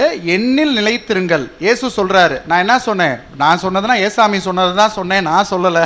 நல்ல கனி கொடுக்கணும்னா ஆண்டவராகிய ஏசாமிக்குள்ள நம்ம நிலைத்திருக்க வேண்டும், கிறிஸ்துவுக்குள் நிலைத்திருக்க வேண்டும். அதுதான் 4வது வசனத்தில் பாருங்க, என்னில் நிலைத்திருங்கள், நானும் உங்களில் நிலைத்திருப்பேன். நம்ம வந்து ஆண்டவருக்குள்ள நிலைத்திருந்தா அவர் நமக்குள்ள நிலைத்திருப்பார், நம்மளை நல்ல கனி கொடுக்க வைப்பார். கொடியானது திராட்சை செடியில் நிலைத்திராவிட்டால் அது தானாய் கனி கொடுக்க மாட்டாதது போல நீங்களும் என்னில் நிலைத்திராவிட்டால் கனி கொடுக்க மாட்டீர்கள். ஒரு திராட்சை செடி இருக்குது, அந்த செடியில் கொடியானது நிலைத்திருக்காட்டி கனி வராது. திராட்சை செடியை பார்த்தீங்கன்னா தெரியும், அப்படியே கொடி மாதிரி கட்டி விட்டு அந்த கொடியிலேருந்து தான் பழங்கள் வரும். பார்த்தவங்களுக்கு தெரியும், திண்டுக்கல் சைட்லாம் நிறையா திராட்சை கொடிகள் இருக்கும். அதுபோல் நம்ம ஆண்டவராகிய இயேசு கிறிஸ்துன்ற செடியில் நினைத்திருக்காட்டி நம்ம கனி கொடுக்க முடியாது. நம்மளா கனி கொடுக்க முடியவே முடியாது. ஆண்டவராகிய இயேசு கிறிஸ்துக்குள்ள நிலைத்திருக்கணும். அடுத்து 5வது நான் வாசிக்கிறேன். நானே திராட்சை செடி, நீங்கள் கொடிகள். சொல்லிட்டாரா? சொன்னத அவர் திராட்சை செடி, நம்ம கொடிகள். ஒருவன் என்னிலும் நான் அவனிலும் நிலைத்திருந்தால் அவன் மிகுந்த கனிகளை கொடுப்பான். என்னால் அல்லாமல், என்னை அல்லாமல் உங்களால் ஒன்றும் செய்ய கூடாது. ஸோ அவர் திராட்சை செடி, நாம் கொடி. அவரில் நிலைத்திருந்தால் நம்ம நிறைய கனிகளை கொடுப்போம். அவரில் நிலைத்திராவிட்டால் நம்மளால் கனிகளை கொடுக்கவே முடியாது. நம்மளால் ஒன்றுமே செய்ய முடியாது. ஏசப்பா கரெக்டாக சொல்லிட்டாரு, நம்மளால் எதுவுமே முடியவே முடியாது. டேவிட் இருக்காப்லையா, நான் இல்லை, அந்த பாட்டை பாடலாம் ஒரு 2 ஸ்டான்ஸா. நம்மளால் ஒன்றுமே கிடையாதுங்க. நம்மளால் கிடையாது, நம்ம திறமையால் கிடையாது, நம்மளை தாளந்தால் கிடையாது, நம்மளுடைய வழியினால் கிடையாது, நம்மளுடைய பிளான்னால் கிடையாது, நம்முடைய திட்டத்தினால் கிடையாது, நம்முடைய செயல்பாடுனால கிடையாது, நம்ம உணர்வுனால கிடையாது, நம்முடைய எண்ணத்தினால கிடையாது, நம்முடைய சிந்தையால் கிடையாது. நம்மால் ஒன்றும் இல்லை. பெரிய படிப்பாளியாக இருக்கலாம், பெரிய அறிவாளியாக இருக்கலாம், பட்டங்கள் படித்திருக்கலாம், திறமைகள் நிறையா இருக்கலாம். நம்மால் ஒன்றுமே இல்லை, நம்மால் ஒன்றுமே இல்லை. அதை ஏசப்பா தெளிவாக சொல்கிறார் பாருங்க. என்னை அல்லாமல் உங்களால் ஒன்றும் செய்யக்கூடாது. அந்த பாட்டு இது பண்ணும்போது ஆண்டவர் அந்த பாட்டை உணர்த்தினார். நான் இல்லை, இது முத டேவிட் பாடி தான் கேட்டேன். நிறையா பாட்டு டேவிட் பாடி கேட்டு அதை வீட்டில் போட்டு இது பண்ணுறோம். நான் இல்லை, என் பலம் இல்லை, என் டேலண்ட் இல்லை, நானும் கிடையாது, என் பலனும் இல்லை, என் டேலண்ட்டும் கிடையாது, எல்லாம் கிருபை. இது சொல்லும் போது இன்னொரு பாயிண்ட் ஞாபகத்துக்கு வருது. செய்தி போன வாரத்துக்கு முந்தின வாரம் நம்ம யூத்ஸின் செய்தி கொடுத்துச்சு பார்த்தீங்களா? செய்தி கொடுக்கும்போது நாங்கள் நார்மலாக அவங்க கொரோனாவில் இருக்கும்போதே யோசிப்போம். நாங்கள் ஐயோ வித்தூஸ் பிரதர் கஷ்டப்படுறாரு, பனிமலர் ஆண்டி கஷ்டப்படுறாங்களே அப்படின்லாம் கூட யோசிச்சதில்லை. ஐயோ அந்த பிள்ளை பாவம் ஒத்தாலாக கஷ்டப்பட்டுட்டு இருக்கே, அந்த சின்ன பையனையும் பார்த்துட்டு அவர் ஆஸ்பத்திரியில் இருக்கார், இவங்களையும் பார்க்குது அப்படின்னு இதுக்காண்டி நாங்கள் யோசிச்சிருக்கோம். அப்போ அது அந்த செய்தியை கேட்டவங்களுக்கு தெரியும். தங்கச்சி ஃபாரின்ல இருக்கு, சின்ன தம்பி இருக்கான், அவனை இது பார்த்துக்கணும். அப்பா ஹாஸ்பிட்டலில் இருக்கிறாரு, அம்மாவுக்கும் முடியல, ரூமில் குவாரண்டைனில் இருக்கிறாங்க. ஒரு நாள் என்னால் முடியவே இல்லை, பலனே இல்லை, சமைக்கவே முடியல. யோசிச்சா எனக்கே அதாவது ஒரு விதமாக இதாக கூட இருந்துச்சு. பண்ணவே முடியலன்னா என்ன பண்ணுறதுன்னு தெரியல பாருங்க. சித்திக்கு ஃபோன் பண்ணியிருக்கு, நீங்கள் வர்றீங்களா? மதியானம் சமைக்கவே இல்லை, சித்திக்கு ஃபோன் பண்ணியிருக்கு, என்ன பண்ணுறதுன்னு தெரியல. அப்புறம் ஜோம் பண்ணுவோன்னு சொன்னோன்னே ஜோம் பண்ணோன்னே என்னாச்சு, ஆண்டவர் ஒரு பயங்கர ரிலீஃபை கொடுத்து ஒரு புது பலனை கொடுத்து அன்னைக்கு மற்ற நாள் சமைக்கிறதோட எனக்கு அதிகமாக சமைச்சிச்சான். எனக்கு இந்த வார்த்தை வந்தோன்னே எனக்கு ஞாபகம் வந்துச்சு. பலன்னால கிடையவே கிடையாது, நம்மளுடைய பலன்னால கிடையாது. அன்னைக்கு யூத்ஸனுக்கு பலன்னால அன்னைக்கு அம்மாவை பார்த்துருக்க முடியுமா? முடியவே முடியாது. ஆண்டவர் கொடுத்த பலன் தான். அதான் நம்ம இல்லை, நம்ம பலன் இல்லை, நம்ம டேலண்ட் இல்லை, எல்லாம் கிருபை தான். ஒரே ஒரு ஸ்டான்ஸா மட்டும் பாடிடுவோம். நான் இல்லை, என் பலன் இல்லை, என் டேலண்ட் இல்லை, எல்லாம் கிருபை. நான் இல்லை, என் பலன் இல்லை, என் டேலண்ட் இல்லை, எல்லாம் கிருபை. கிருபை கிருபை கிருபை கிருபை, எல்லாம் கிருபை கிருபை கிருபை கிருபை. கிருபை கிருபை கிருபை கிருபை, எல்லாம் கிருபை கிருபை கிருபை கிருபை. நான் இல்லை, என் பலன் இல்லை, என் டேலண்ட் இல்லை, எல்லாம் கிருபை. நான் இல்லை, என் பலன் இல்லை, என் டேலண்ட் இல்லை, எல்லாம் கிருபை. Thank you David. நம்ம கிடையாது, நம்ம பலன் கிடையாது, நம்ம பலன் கிடையாது, நம்ம டேலண்ட் கிடையாது, எல்லாம் ஆண்டவருடைய கிருபை தான். ஆண்டவரே கிளியராக சொல்லியிருக்கிறாருங்க, உங்களால் ஒன்றுமே செய்ய முடியாதுப்பா, நீங்கள் என்கிட்ட இருந்தால் தான் பண்ண முடியும், நீங்கள் என்கிட்ட இருந்தால் தான் கனி கொடுக்கும். அடுத்த 6வது வசனம், அதே 15:6 வாசிக்கிறேன். ஒருவன் என்னில் நிலைத்தராவிட்டால் வெளியே எரியுண்ட கொடியைப் போல அவன் எரியுண்டு உலர்ந்து போவான். அப்படிப்பட்டவைகளை சேர்த்து அக்கினிலே போடுகிறார்கள், அவை எரிந்து போம். ஆண்டவர்கிட்ட நிலைத்திருக்காவிட்டால் என்ன ஆகும் அப்படின்னு சொன்னால், நீங்கள் இப்படி செய்தி கொடுக்கறதுனால பயந்துடாதீங்க. எல்லாரையுமே தகுதிப்படுத்துறவர் தேவன் தான். நான் இங்கே நிற்கிறேன், எனக்கு தகுதி எல்லாமே அவர் தான். நான் இல்லை, என் பலன் இல்லை, என் டேலண்ட் இல்லை, என்னுடைய நேர்மை இல்லை, என்னுடைய நீதி இல்லை, என்னுடைய நியாயம் இல்லை, எல்லாம் அவருடைய கிருபை, அவருடைய தயவு தான். அதனால ஆண்டவர் நம்மளுக்கு சொல்றாரு, நம்ம வந்து என்ன சொல்றது, துணிகரமாகவும் இருக்கக்கூடாது இல்லை. அதனால இவர் வந்து பேசுறாரு, உலகத்தில் வந்து நீதிமான்னு சொல்லிட்டு ஆண்டவரை தவிர்த்து யாருமே கிடையாதுங்க. நான் நிறைய நாள் வந்து பாஸ்டர் வந்து சொல்லும்போது, பாஸ்டர் இல்லையே பாஸ்டர் அப்படின்னு சொன்னால், இல்லைங்க நம்ம ஆண்டவருக்குள்ளே அப்படியே வளரணும், ஆண்டவர் அப்படியே சொல்லி நம்ம இது பண்ணணும். நீதிமான் 7 முறை விழுந்தாலும் எழுந்திருப்பான் அப்படின்னு சொல்லிட்டு கூட நம்ம வாசிக்கிறோம். இப்போ ஆண்டவர் நம்ம நிலைத்திராவிட்டால், ஒருவன் எண்ணில் நிலைத்திராவிட்டால் வெளியே எரியுண்ட கொடியை போல் அவன் எரியுண்டு உலர்ந்து போவானா, காஞ்சு போயிருமா. இப்போ ஒரு பழம் இருக்குன்னு வச்சுக்கோங்க.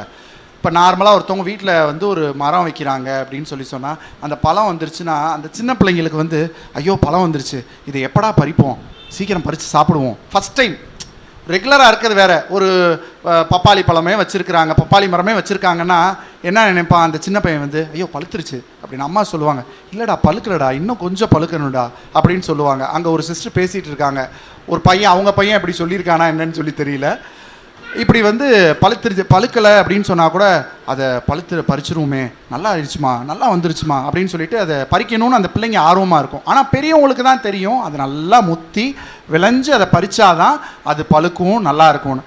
இப்போ சரியாக பழுக்காமல் இல்லை சரியாக அது விளையாமல் நம்ம பறிச்சிட்டோன்னு வச்சுக்கோங்களேன், அது ஒன்றுக்குமே பிரயோஜனம் இருக்காது. எப்படி ஒரு மரத்துலேருந்து ஒரு கனியை பறிச்சிட்டோன்னா அது காஞ்சு போயிருமோ, அது வாடி போயிருமோ, அது வத்தி போயிருமோ, வீணா போயிருமோ, அதுபோல் நம்ம கிறிஸ்துவ என்ற மரத்துக்குள்ளே நிலைத்தராவிட்டால், நம்ம பறிக்கப்பட்டு விட்டால் நம்ம ஒன்றுமே இல்லாமல் போயிடுவோம். அதை தான் ஆண்டவராகிய இயேசு கிறிஸ்து தெளிவாக சொல்கிறாரு. அடுத்தது பார்த்திங்கன்னா, கிறிஸ்துவுக்குள்ளே நிலைத்திருந்தால் என்னெல்லாம் கிடைக்கும் அப்படின்றத பார்க்கலாம். ஓகேங்களா? கிறிஸ்துவுக்குள்ளே கனி கொடுக்கணுன்னா இயேசு கிறிஸ்துவுக்குள்ளே நிலைத்திருக்கணும். இயேசு கிறிஸ்துவுக்குள்ளே நிலைத்திருந்தால் நம்ம என்ன பண்ணுவோம், ஆப்வியஸாக நல்ல கனி கொடுக்கணும்னா கிறிஸ்துவுக்குள்ளே நிலைத்திருக்கணும். கிறிஸ்துவுக்குள்ளே நிலைத்திருந்தால் நல்ல கனி கொடுப்போம். கரெக்டுங்களா? நல்ல கனி கொடுப்போம். அது போக நம்ம என்னெல்லாம் கேட்குறோமோ, ஜெபத்தில் என்னெல்லாம் கேட்குறோமோ அதெல்லாம் ஏசப்பா செய்வார். ஓகேவா? பிதாவும் மகிமைப்படுவார். நம்ம கிறிஸ்துவுக்குள்ளே நிலைத்திருந்தால் தேவன் வந்து ரொம்ப மகிமைப்படுவார். நம்ம வந்து கிறிஸ்துவுக்கு வந்து சீஷர்களாக இருப்போம். கிறிஸ்துவுக்கு எப்படி இருப்போம்? சீஷர்களாக இருப்போம். 12 சீஷர்கள் மட்டும் இல்லை, நம்மளும் கிறிஸ்துவுக்கு சீஷர்களாக இருப்போம். அது போக ஆண்டவராகிய இயேசு கிறிஸ்து நம்ம மேலே அன்பாக இருப்பார். ஐயோ என் பிள்ளை, என் தங்கம், என் கண்ணு அப்படின்னு சொல்லிட்டு நம்ம மேலே ஆண்டவராகிய இயேசு கிறிஸ்து அன்பாக இருப்பார். நம்முடைய சந்தோஷமும் நிறைவாகும். சரிங்களா? நம்ம ஏசாமிக்கு ஒரு ஃப்ரெண்டு மாதிரி ஆயிடுவோம். என்னெல்லாம் ஆகும் சொல்லுங்கள்? கிறிஸ்துவுக்குள்ளே நிலைத்திருந்தா என்னெல்லாம் ஆகும்? ஃபஸ்ட்டு பாயிண்ட்டு, நல்ல கனி கொடுப்போம். நல்ல கனி கொடுக்கணும்னா கிறிஸ்துவுக்குள்ளே நிலைத்திருக்கணும். கிறிஸ்துவுக்குள்ளே நிலைத்திருந்தால் நல்ல கனி கொடுப்போம். நம்ம கேட்டுக்கிறது என்னமோ, நம்ம வேண்டுறது என்னமோ அதெல்லாம் செய்யப்படும். பிதாவானவர் வந்து மகிமைப்படுவார். கிறிஸ்துவுக்கு நம்ம வந்து சீஷராக இருப்போம். கிறிஸ்து நம்மள அன்பாக இருப்பார். என் மகன், என் மக, என் பிள்ளை, உனக்கு ஒன்றுனா என்னால் முடியாதுடா, நான் பார்த்துக்கிறேன், நீ கவலைப்படாத அப்படின்னு சொல்லி ஆண்டவராக இயேசு கிறிஸ்து நம்ம மேலே அன்பாக இருப்பார். நம்முடைய சந்தோஷம் வந்து ரொம்ப நிறைவாக இருக்குமா. கடைசியில் சீஷர்லாம் இல்லைடா, சீஷர்னா கூட நான் சொல்கிறதெல்லாம் கேட்கணும், நீ எனக்கு ஃப்ரெண்டுடா, வாடா, வாங்க ப்ரோ அப்படின்னு சொல்லிட்டு ஆண்டவர் என்ன பண்ணிடுவார், நம்மளுக்கு ஃப்ரெண்டாக இருப்பார். இதெல்லாம் யார் சொல்கிறா? நான் சொல்லலைங்க, ஏசப்பா சொல்கிறாரு. வாசிக்கலாமா? நானே வாசிக்கிறேன் பாருங்க. இதெல்லாம் பாயிண்ட் நான் எடுத்துருக்கிறேன். ஆண்டவராக இயேசு கிறிஸ்து சொல்கிறாரு. எல்லாம் பைபிள் வச்சுருந்தீங்கன்னா எடுத்துக்கோங்க. யோவான் 15ஆம் அதிகாரம் 7ஆம் வசனத்திலிருந்து வாசிக்கலாம். நீங்கள் என்னிலும் என் வார்த்தைகள் உங்களிலும் நிலைத்திருந்தால் நீங்கள் கேட்டுக்கொள்ளுவது எதுவோ அது உங்களுக்கு செய்யப்படும். சொன்னேனா? நானா சொல்லலை, ஏசப்பா சொல்கிறது சொல்கிறேன். நீங்கள் என்னை நினைத்திருந்தீங்கன்னா நீங்கள் என்ன கேட்டுக்கிட்டீங்களோ அதை நான் உங்களுக்கு செய்வேன். என்ன விண்ணப்பம் பண்ணுறீங்களா அதை நான் உங்களுக்கு செய்வேன். 8வது, நீங்கள் மிகுந்த கனிகளை கொடுப்பதினால் என் பிதா மகிமைப்படுவார். பிதா வந்து மகிமைப்படுவாராம். நம்ம ஆண்டவருக்குள்ள பின்னி பிணைந்து ஆண்டவராக இயேசு கிறிஸ்துவுக்குள்ளே இருந்து மிகுந்த கனிகளை கொடுத்தா பிதாவானவர் வந்து மகிமைப்படுவாராம். அடுத்து என்ன சொல்கிறாரு சொல்லுங்க? எனக்கு சீஷராய் இருப்பீர்கள். சொன்னேனா? நான் சொல்லலை, ஏசப்பா சொல்கிறார். எனக்கு சீஷராய் இருப்பீர்கள். பிதா என்னில் அன்பாய் இருக்கிறது போல நானும் உங்களில் அன்பாய் இருக்கிறேன். என்னுடைய அன்பிலே நிலைத்திருங்கள். ஆண்டவராய் இயேசு கிறிஸ்து மேலே பிதா எப்படி அன்பாக இருக்கிறாரோ நம்ம கனி கொடுக்குறோம் அப்படின்னு சொன்னால், கிறிஸ்துவுக்குள்ளே நிலைத்திருக்கிறோம் அப்படின்னா ஆண்டவராய் இயேசு கிறிஸ்து உங்கள் மேலே அன்பாக இருக்கிறாரு. சரிங்களா? நம்ம வாசிக்கும் இந்த பாட்டில் கூட வந்துச்சு, உங்கள் அது கிளியராக நான் இது பண்ணல. பாட்டில் கூட உங்கள் சொந்த பந்தங்கள் உங்களை என்னன்னாலும் பண்ணலாம் அப்படின்னு வந்துச்சு. எனக்கு அந்த லைனோட கோரிலேட் ஆகுது. யார் உங்களை என்னன்னாலும் பண்ணலாம், யார் உங்களை நேசிக்காமல் போகலாம், யார் உங்களை பேசலாம், என்ன பண்ணலாம், யாருமே இல்லை அப்படின்னு நினைக்காதீங்க. ஐயோ என் வீட்டுக்காரர் எனக்கு சரியாக இது பண்ண மாட்டேங்கிறாரே, என் பையன் நான் சொல் பேச்சை கேட்க மாட்டேங்கிறான், என்னை வந்து விட்டுட்டு போகிறான், என் மேலே யாருமே இந்த உலகத்தில் அன்பா இல்லையா அப்படின்னு நினைக்காதீங்க. ஏசாமி உங்கள் ஒவ்வொரு மேலும் அன்பா இருக்கிறார். அதுக்கு நம்ம என்ன பண்ணணும்? கனி கொடுக்கணும், நல்ல கனி கொடுக்கணும். நல்ல கனி கொடுக்கறதுக்கு என்ன பண்ணணும்? ஏசாமிக்குள்ள நிலைத்திருக்கணும். ஏசாமிக்குள்ள நிலைத்திருந்தா ஏசாமி நம் மீது அன்பா இருப்பார். அடுத்து வாசிக்கலாம். 10ஆம் வசனம். நான் என் பிதாவின் கற்பனைகளை கைக்கொண்டு அவருடைய அன்பிலே நிலைத்திருக்கிறது போல நீங்களும் என் கற்பனைகளை கைக்கொண்டிருந்தால் என்னுடைய அன்பிலே நிலைத்திருப்பீர்கள். திரும்ப அதையே கன்ஃபார்ம் பண்றாரு. ஆண்டவருடைய பிதாவோட கற்பனைகளை தேவன் தான் நம்மளுக்கு, ஏசாமி தான் ரோல் மாடல். பிதாவாகிய தேவனுடைய கற்பனைகளை அவர் கை கொள்றதுனால அன்பா இருக்கிறாரு. அதுபோல நம்மளும் ஆண்டவராய் இயேசு கிறிஸ்துவோடைய கற்பனைகளை கை கொண்டா அவர் நம்மகிட்ட அன்பாய் இருப்பார். அடுத்து நான் வாசிக்கிறேன். என்னுடைய சந்தோஷம் உங்கள் நிலைத்திருக்கும்படிக்கு, உங்கள் சந்தோஷம் நிறைவாய் இருக்கும்படிக்கு இவைகளை உங்களுக்கு சொன்னேன். என்னுடைய சந்தோஷம் உலகம் கொடுக்குற சந்தோஷம் கிடையாது. உலகம் கொடுக்குற காசு, பணம், சொத்து எல்லாம் ஒரு நிமிஷம்தான். ஆண்டவர் கொடுக்குற சந்தோஷம்தான் நித்திய பேரின்பம். ஆண்டவர் கொடுக்குற மகிழ்ச்சி தான் நித்திய மகிழ்ச்சி. ஆண்டவர் கொடுக்குற ஆனந்தம் தான் நித்திய ஆனந்தம். இந்த உலகத்தால் நித்தியமான சந்தோஷத்தையோ நித்தியமான மகிழ்ச்சியோ நித்தியமான ஆனந்தத்தையோ கொடுக்கவே முடியாது. ஏசாமி என்ன சொல்கிறாரு? கிளியராக சொல்கிறாரு, என்னுடைய சந்தோஷம் உங்களில் நிலைத்திருக்கும் படிக்கு, உங்கள் சந்தோஷம் நிறைவாக இருக்கும்படிக்கு. அவருடைய சந்தோஷம் நம்ம நிலைத்திருந்தாலே நம்மளுக்கு சந்தோஷம் அப்படியே நிறைவாயிரும். நம்ம உள்ளம் பூரிப்பாக இருந்தாலே போதுமே, நம்ம எதுக்குமே கவலைப்பட தேவையே இல்லை. எல்லாத்துக்கும் அது சொல்லும்போது ஒரு சின்ன குட்டி கதை ஞாபகம் வருது. ஒரு ராஜா ஊர் அப்படியே எப்படி நாடெல்லாம் எப்படி இருக்குது, அவனுக்கு தூக்கமே வராதான். என்னடா இவ்வளோ இது இருக்குது, நம்ம சொத்தை மெயின்டைன் பண்ணணும், அதை மெயின்டைன் பண்ணணும், இதை மெயின்டைன் பண்ணணும், நாட்டை பார்க்கணும், இது பண்ணணும், அது பண்ணணும் அப்படின்னு சொல்லிட்டு அவனுக்கு அவ்வளோவா தூக்கம் வராதான். அரை தூக்கத்தில் எந்திரிச்சு உட்காந்துக்குருவானா, இப்படி இருப்பானா, ஒரு சந்தோஷமே இருக்காதான். அவன் அப்படியே நாடு உலா போகிறான். போகும்போது பார்த்திங்கன்னா ஒரு ஏழை விவசாயி ஆனந்தமாக பாட்டு பாடிட்டு ஒரு குடிசை வீட்டில் இருக்கிறானா. ஆனந்தமாக பாட்டு பாடி ஆனந்தமாக உழவு செய்கிறானா. அப்போ வந்து மந்திரியார்கிட்ட கேட்குறான், என்ன இப்படி இந்த விவசாயி பாரு, நம்ம ஏன்ட்ட எவ்வளோ பணம் இருக்குது, சொத்து இருக்குது, எல்லாம் இருக்குது, ஆனால் இவன் ஜாலியாக நல்லா அவன் பாட்டில் என்ஜாய் பண்ணிகிட்டு இருக்கானே, ஒன்றுமே இல்லை, மறுவேளை சோறு கூட அவன் இது பண்ணி பாடுபட்டால் தான் உண்டு அப்படின்னு கேட்கும்போது அந்த மந்திரி சொல்கிறானா, அவன் இருக்கிறதுல சந்தோஷமாக இருக்கிறான், அவனுக்கு ஒன்றுமே இல்லை, அதுதான் சந்தோஷம். சொத்து பணம் நகை இதெல்லாம் சந்தோஷத்தை கொடுக்காது. அவன் எதை பற்றி கவலைப்படாமல் அவன் அன்னன்னைக்கு வேலையை பார்த்து அன்னன்னைக்கு சந்தோஷமாக ஜாலியாக இருக்கிறான் அப்படின்னு சொல்லி சொல்கிறாராம் அந்த மந்திரி. இது எதுக்கு சொல்கிறேன் அப்படின்னு சொல்லி சொன்னால், சந்தோஷம், நிறைவான சந்தோஷத்தை தேவன் தான் கொடுப்பாரு. விளங்கணுன்றதுக்காண்டி இதெல்லாம் நான் நோட் பண்ணல, விளங்கணுன்றதுக்காண்டி சொல்கிறேன். நிறைவான சந்தோஷம். அம்மா உங்கள்கிட்ட சொத்து இல்லையா, நகை இல்லையா, பணம் இல்லையா, கவலைப்படாதீங்க, உங்களுக்கு சந்தோஷத்தை ஆண்டவர் கொடுப்பாரு. அதுக்கு நீங்கள் ஆண்டவராகிய இயேசு கிறிஸ்துவில் நீங்கள் நிலைத்திருக்க வேண்டும். அடுத்து 15வது வசனம். இனி நான் உங்களை ஊழியக்காரர் என்று சொல்லுகிறதில்லை, ஊழியக்காரன் தன் எஜமான் செய்கிறதை அறிய மாட்டான். நான் உங்களை சிநேகிதர் என்றேன், ஏனெனில் என் பிதாவினிடத்தில் நான் கேள்விப்பட்ட எல்லாவற்றையும் உங்களுக்கு அறிவித்தேன். பார்த்தீங்களா என்ன சொல்கிறாரு? நான் சொன்னேன்னா, நான் சொல்லலை, ஏசாமி சொன்னது தான் சொன்னேன். இனி நான் உங்களை ஊழியக்காரன் சொல்ல மாட்டேன். ஊழியக்காரன் வந்து சொல்கிறத கேட்பான். ஊழியக்காரன்னா நம்ம பாஸ்ட் அப்படி இல்லை, நம்ம ஒரு வேலைக்காரன் இருக்கிறான்னு வச்சுக்கோங்களேன், எப்பா இந்த வேலையை பண்ணிடு, இதை பண்ணிடுன்னா பண்ணிடுவான்ல, அது மாதிரி நம்ம ஜென்ரலாக சொல்கிறேன், நான் புரிகிறதுக்காண்டி சொல்கிறேன். ஆண்டவர் இப்போ நம்ம சபை போதவருமே ஆண்டவருக்கு ஃப்ரெண்டு தான்.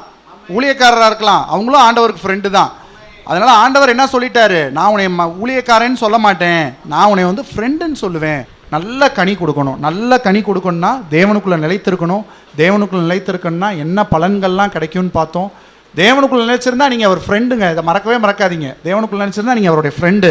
நம்ம வந்து ஜெபம் பண்ணணும். வாசிக்கலாம். மார்க்கு 14ஆம் அதிகாரம் 32ஆம் வசனம். பின்பு கெத்செமனே எண்ணப்பட்ட இடத்திற்கு வந்தார்கள்.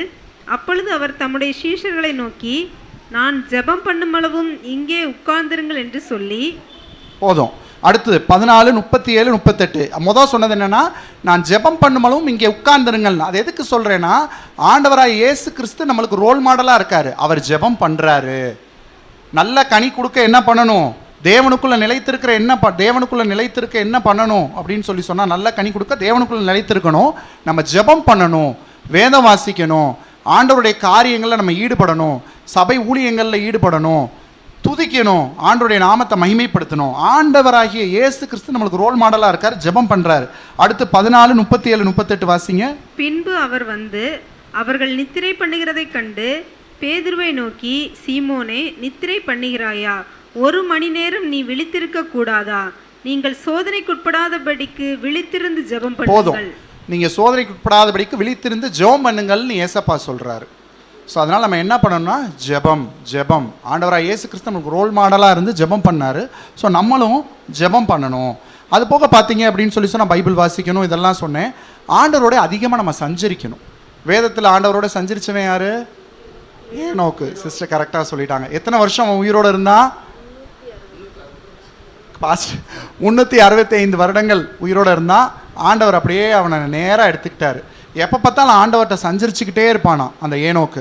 அது மாதிரி நம்ம என்ன பண்ணணும்? நல்ல கனி கொடுக்கணும்னா ஆண்டவர்கிட்ட சஞ்சரிச்சுக்கிட்டே இருக்கணும்னா, எங்கள் அண்ணியோட தங்கச்சி ஒருத்தவங்க ஞாபகம் வர்றாங்க எனக்கு, அனிட்டான்னு சொல்லிட்டு.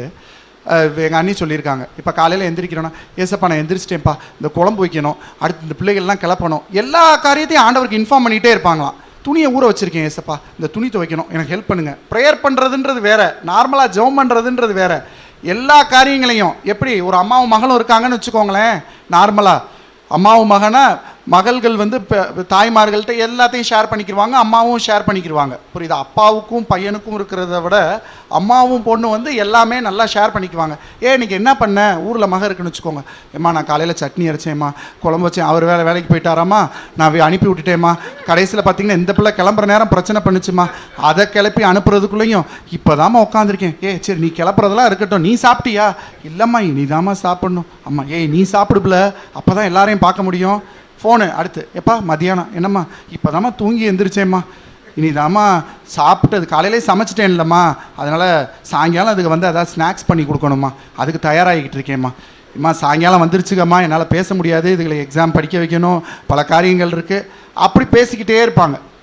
இதை எதுக்கு சொல்கிறேன்னா, நம்ம ஆண்டவரோடு சஞ்சரிச்சுக்கிட்டே இருக்கணும். தாய்மகள் அப்படி தான் இருக்கணும், அதில் தவறு கிடையாது. தாய்மகள் அப்படி தான் இருக்கணும், அதுதான் தாய்க்கும் மகளுக்குமான உறவு. அதை நான் தவறாக சொல்லலை. நான் என்ன சொல்கிறேன்னா, ஒரு சஞ்சரிக்கிறதுனா என்ன அப்படின்னா, அது மாதிரி ஏனோக்கு நம்ம ஆண்டவர்கிட்ட ஜெபம் பண்ணுறோம், வேதம் வாசிக்கிறோம், சபைக்கு போகிறோம், தேவனில் நிலைத்திருக்கிறோம், இது மூலமாக கனி கொடுக்கலாம். தேவன்கிட்ட சஞ்சரிக்கிறது மூலம் நிலைத்திருக்கலாம். எங்கள் அண்ணியோட தங்கச்சி சொன்னேன்ல, எப்படி இந்த அம்மாவும் மகளும் பேசுகிறாங்களோ அது மாதிரி ஏசப்பாட்ட பேசிக்கிட்டே இருக்குமா. ஏசப்பா நான் இப்போ கிளம்பிட்டேன்ப்பா, இந்த வெளியில் கிளம்பி போகிறேன், இது ரியல் ஜோக் கிடையாது. வண்டியில் போயிட்டுருக்கேன்ப்பா, பத்திரமா போயிட்டு இது பண்ணோம். நம்ம கிளம்புறதுக்கு முன்னாடி ஜோம் பண்ணுறோம் வேறு, எப்பா சீக்கிரம் நான் போகிறதுக்குள்ளேயும் பிரசங்கம் இது பண்ணிடக்கூடாது. அதுக்கப்புறம் வெளியில் வந்தேன், எப்பா பிரசங்கம் நல்லா இருந்துச்சுப்பா, சரிப்பா நீ இந்த பிள்ளைகளுக்கெல்லாம் சமைக்கிறேன்ப்பா, இதில் இது பண்ண வைக்கிறேன் அப்படின்ட்டு அப்டேட் பண்ணிகிட்டே இருக்குமா. எனக்கு கேட்கும் போது சிரிப்பாக இருந்துச்சு, என்னடா இப்படியெல்லாமாடா இருப்பாங்க அப்படின்னு சொல்லிட்டு. அப்படியெல்லாம் இருக்க செய்கிறாங்க. ஆண்டவர்கிட்ட நம்ம சஞ்சரிக்கிறவர்களாக இருக்கணும். அது போக பார்த்தீங்க அப்படின்னா, சீக்கிரம் முடிச்சிடுறேன், ஆண்டவர்கிட்ட சரண்டர் பண்ணுறவங்களாம் நம்ம இருக்கணும். சரண்டர்னால் என்ன? ஆண்டவர்கிட்ட நம்ம ஒப்படைக்கணும். நம்ம சபையில் ஒரு சகோதரி, பேர் சொல்ல விரும்பலை, அவங்க என்கிட்ட ஒரு காரியத்தை சொன்னாங்க. அவங்க வந்து ஆண்டவர்கிட்ட நம்ம சரண்டர் பண்ணி ஜெபம் பண்ணுவோம், எல்லாமே ஜெபம் பண்ணுவோம். ஆனால் அது வித்தியாசமாக இருந்துச்சு எனக்கு கேட்கும்போது. ஆண்டவர்கிட்ட சரண்டர் பண்ணி, ஏசப்பா என்னை முழுவதும் உங்கள்கிட்ட ஒப்படைக்கிறேன், நீங்கள் பார்த்துக்கோங்கள, நான் இல்லைப்பா நீங்கள் தான்ப்பா எல்லாம் அப்படின்லாம் பேசுவோம்.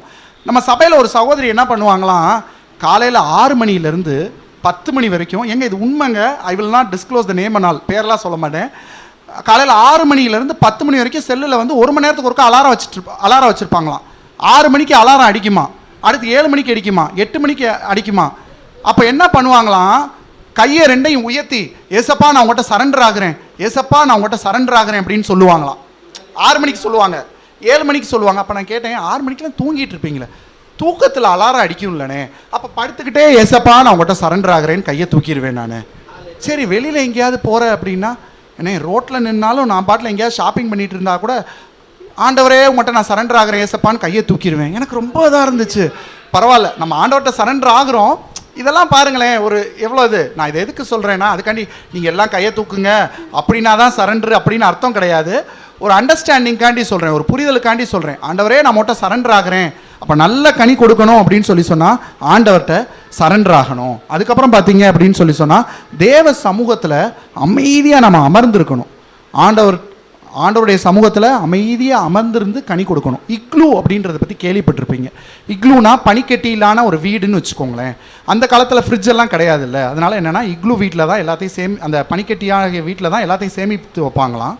அப்போ என்ன பண்ணுவாங்களாம், அந்த பனிக்கட்டி வீட்டில் ஒரு கதவு இருக்கும், ஜன்னல்லாம் இருக்காது, டைட்டாக அதை மூடிடுவாங்க.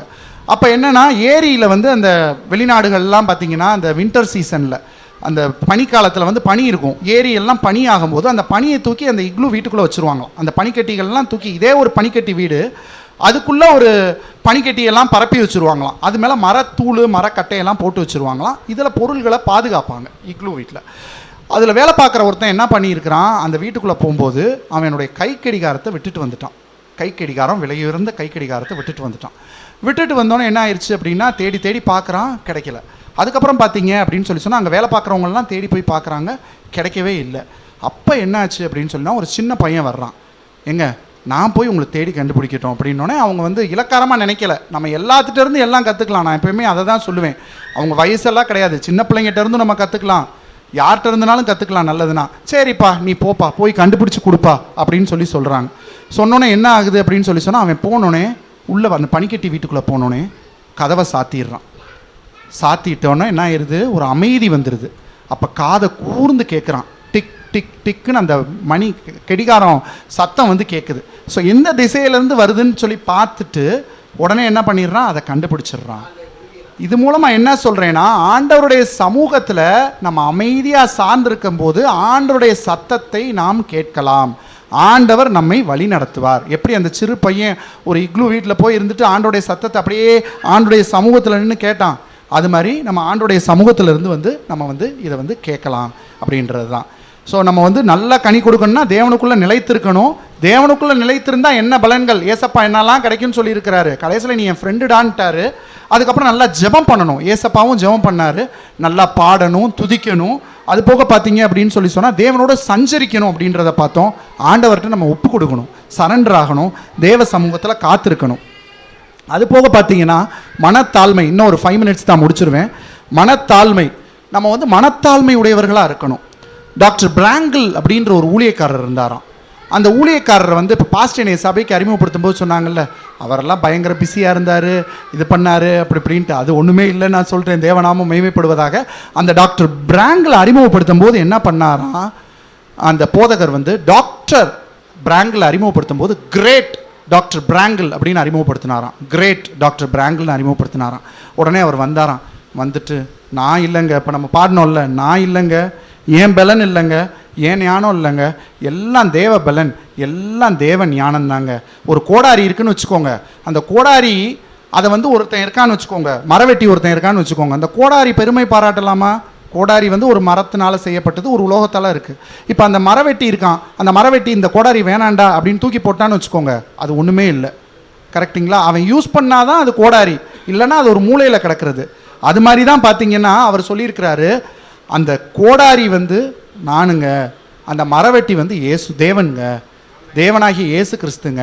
தேவனாகிய இயேசு கிறிஸ்து என்னை கோடாரியாக பயன்படுத்துகிறாரு, அதனால் நான் கிடையாது அப்படின்றத சொல்லியிருக்கிறாரு. அதனால் நாம் என்னவா இருக்கிறோம், நம்மெல்லாம் கோடாரியாக இருக்கோம், தேவன் என்னவா இருக்கிறாரு, மரவெட்டியாக இருக்கிறாரு. அதனால் இஃப் காட் நம்ம வந்து ஆண்டவர் நம்மளை யூஸ் பண்ணலன்னு வச்சுக்கோங்களேன், நம்ம nothing. If God doesn't uses we are nothing.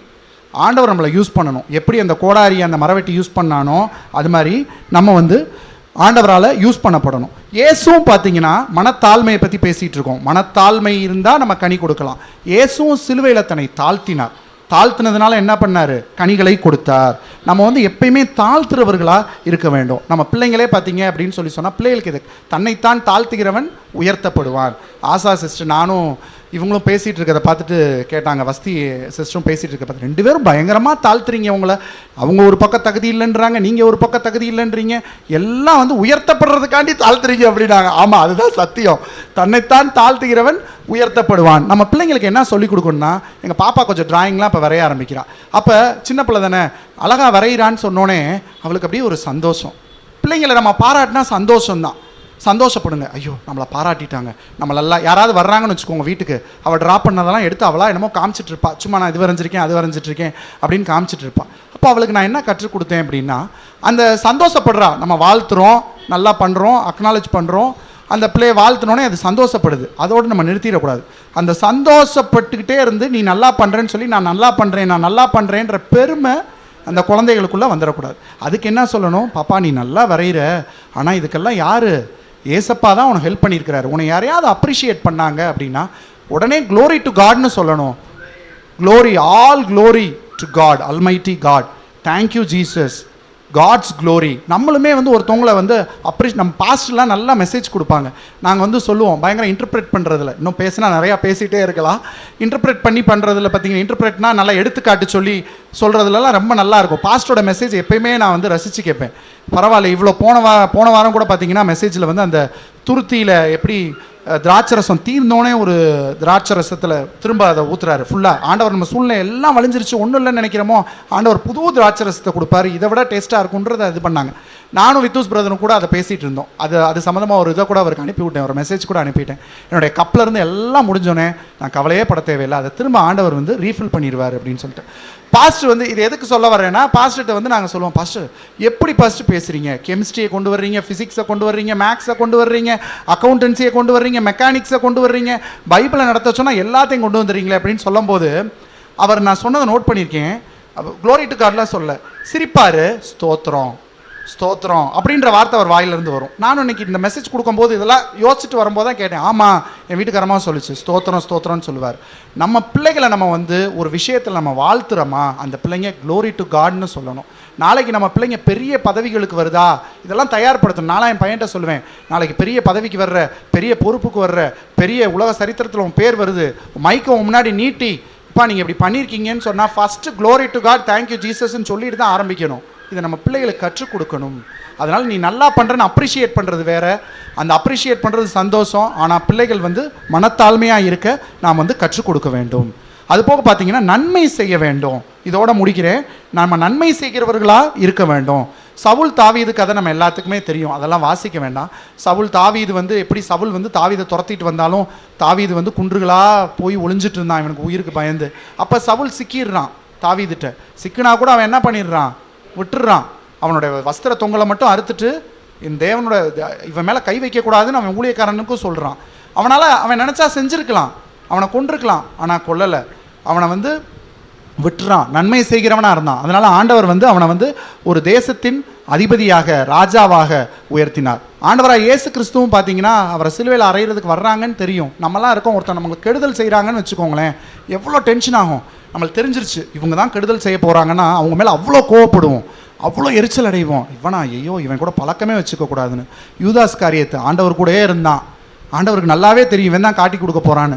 ஆனால் அவனை எதுவும் கடிந்து கொண்டாரா, திட்டினாரா, எப்பா சீக்கிரம் செய்ப்பா நீ செய்கிறத அப்படின்னாரு. அது போக மல்கிஸு அவன் ஆண்டவரை பிடிக்க வரும்போது ஒருத்தன் வெட்டிடுறான் காதை. அந்த சூழ்நிலையில் நம்ம சிலுவைக்கு தான் கொண்டு போகிறாங்கன்னு தெரிஞ்சு அந்த சூழ்நிலையிலையும் என்ன பண்ணுறாரு, நன்மை செய்கிறாரு. அவன் காதை மல்கிசுவின் காதை ஒட்ட வைக்கிறாரு. சிலுவையில் இருக்கும்போது என்ன பண்ணுறாரு, பிதாவே இவர்களுக்கு மன்னியும். அவர் அடிக்கிறாங்க, மிதிக்கிறாங்க, கொல்றாங்க, எப்பா கொடுமைப்படுத்துகிறாங்க. இருந்தாலும் பிதாவே இவர்கள் செய்வது இன்னதென்று அறியாதிருக்கிறார்கள், இவர்களுக்கு மன்னியுன்றார். திருக்குறளில் கூட என்ன படிச்சிருக்கோம், டீச்சர்ஸ் நிறைய பேர் இருக்கீங்க, அந்த குறளை சொல்லுங்கள் பார்ப்போம். இன்னா செய்தாரை ஒருத்தல் அவர்னான நன்மையும் செய்து விடல் அப்படின்னு திருவள்ளுவர் சொல்லியிருக்கிறார். ஒருத்தவங்க நம்மளுக்கு கெடுதல் செஞ்சாலும் அவங்க நான்ற அளவுக்கு, அவங்க வெக்கப்படுற அளவுக்கு நம்ம அவங்களுக்கு நன்மை செய்யணுமா. நான் நிறைய நேரங்களில் ஜெபிச்சது உண்டு. யாருக்காவது பிரச்சனை, நம்ம கூட பிரச்சனைன்னு வச்சுக்கோங்களேன், ஆண்டவரே இவங்க நம்ம மேலே பகையாக இருக்காங்க, கோபமாக இருக்காங்கன்னா இவங்களுக்கு நான் நன்மை செய்கிறதுக்கு எனக்கு சந்தர்ப்பத்தை ஏற்படுத்தி கொடுங்கப்பா அப்படின்னு ஜெபிக்கிறது உண்டு. ஸோ நம்ம ஆண்டவராகிய இயேசு கிறிஸ்து ஆவியின் கனியின் வெளிப்பாடாக இருந்திருக்கிறார். இன்னும் பேசினா அந்த டாப்பிக்கில் பேசிகிட்டே போகலாம். ஆவியின் கனியின் வெளிப்பாடாக இருந்திருக்கிறார். அதனால் நம்ம என்ன பண்ணணும் அப்படின்னு சொன்னால் நல்ல கனி கொடுக்கணும். நல்ல கனி கொடுக்கணும்னா தேவனுக்குள்ளே நிலைத்திருக்கணும். தேவனுக்குள்ளே நிலைத்திருக்கணும்னா என்ன பலன்கள்லாம் கிடைக்கும்னு பார்த்தோம். தேவனுக்குள்ளே நினைச்சிருந்தா நீங்கள் அவர் ஃப்ரெண்டுங்க, இதை மறக்கவே மறக்காதீங்க. தேவனுக்குள்ளே நினச்சிருந்தா நீங்கள் அவருடைய ஃப்ரெண்டு. நல்லா ப்ரேயர் பண்ணணும், ஜோம் பண்ணணும். கதை பேசணுமா, யார்கிட்ட கதை பேசணும், நீங்கள் ஏசப்பாட்ட சஞ்சரிக்கணும், ஆண்டவர்கிட்ட சஞ்சரிக்கணும்.